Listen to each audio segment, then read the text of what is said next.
Welcome to Coaches Weekly, everyone. I'm CJ Sellner here with head men's basketball coach Steve Kollar. Coach, first off, congrats on getting your first win here at CUC as head coach. Thank you. It was an impressive fashion going to Marian, playing in State Off Gymnasium. It's a little tight gym with a lot of crowd noise, but you guys started off a little slow, as we talked about yesterday, but then just turned it on and really took over that game. Yeah, absolutely. I think we really our defense got us going.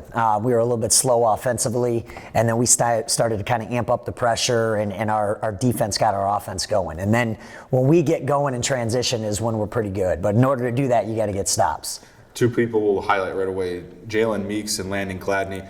Kind of expected that those two were going to be the names we talk about a lot this season. But they put up big numbers, Landon having 18 and 9. I mean, if those two get going, this offense becomes very hard to guard very quickly. Yeah, absolutely. I think when we got that ball speed and that ball movement going, and you get Jalen Meeks, in the slot heading downhill with a step, he's kind of hard to stop. And he did most of his damage getting to the rim. He's been shooting the ball well lately too, but out in transition and then just being physical and using that body, he's hard to stop. And then Landon's just continuing to get better and better. He's inside out, he's running in transition, so both of those guys were huge for us.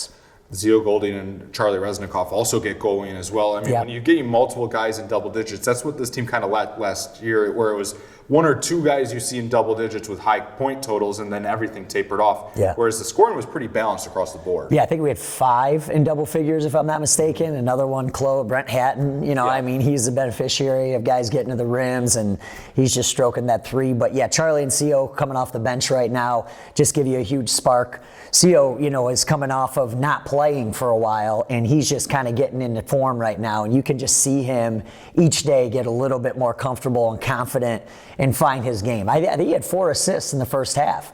And then Charlie, he's a guy that is kind of a mismatch problem. He can score inside, and then he can also shoot the ball really well. And he had, I think, back-to-back possessions where he had catch and shoot threes. So when you get 4, 5, 6 guys in double figures, I just think it makes you that much more dangerous and that much more difficult to guard.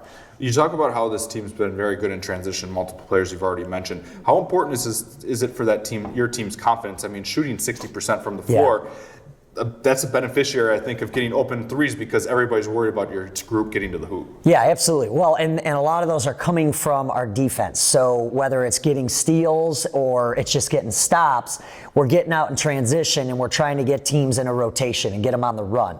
And then, like you just said, when they're collapsing and we're getting to the rim, now we're just spraying that, and we have good shooters. Guys can make catch and shoot threes. So I think when we shoot a really high level, you have to look at what type of shots are you getting. Are they contested, or are they catch and shoot, rhythm threes? And we got a bunch of those on Saturday, and we were able to knock them down.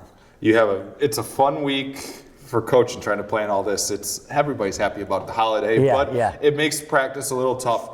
You guys play Edgewood on Sunday. Just how do you get the practice plan in place to get everybody ready for when you look at it, a team that was picked 7th in the NACC poll as a part of that group that was right in the playoff hunt last year? Another good test for you. Yeah, we'll take a couple days off, and then we'll come back on Friday. And I've learned over the years that first practice on Friday is not always great. So we'll do some things, and we're not going to lower our expectations, but we're going to set ourselves up for success based on what we're going to do. And then we'll come back, and then we'll have another day to prepare on Saturday, bumping that game to Sunday. So it's going to be a heck of a challenge. Edgewood has played 2 really tough teams. Going to play Oshkosh tonight. It's a tough place to play. We'll prepare, and we'll have our guys ready to roll. We look forward to seeing your team back on the court. Cougar fans, it's a 1-game week for the Cougar men's basketball team. They head to Edgewood on Sunday afternoon. If you can't make it up to Madison, you can find all the live links at cucougars.com/coverage. For head coach Steve Kollar, I'm CJ Sellner. Thank you for watching Coaches Weekly.